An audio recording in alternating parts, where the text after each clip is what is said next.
How to fix World app. Failed to fetch data error. Hey everyone!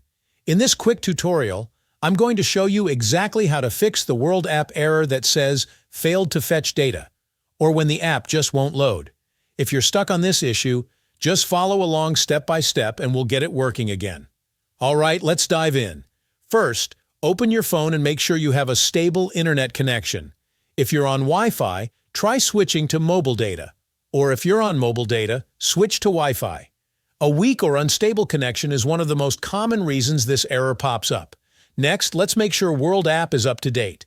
Go to the App Store or Play Store, search for World app, and if you see an update button, tap it. Updating often fixes these kinds of bugs instantly.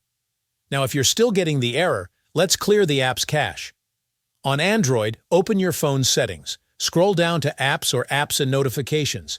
Tap on Manage Apps and look for the World app. You can scroll down or just use the search bar to find it quickly. Once inside, go to Storage and Cache.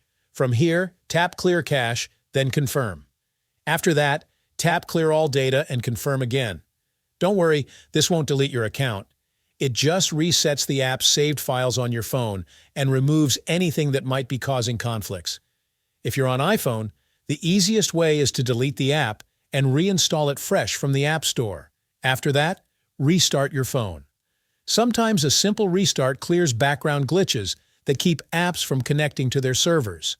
And finally, if none of this works, the problem might not be on your end at all. The World app servers could be down.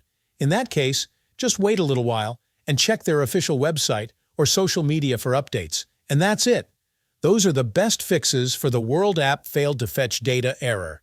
Try them step by step and your app should be back to normal. If this tutorial helped you, hit that like button and don't forget to subscribe for more quick fixes.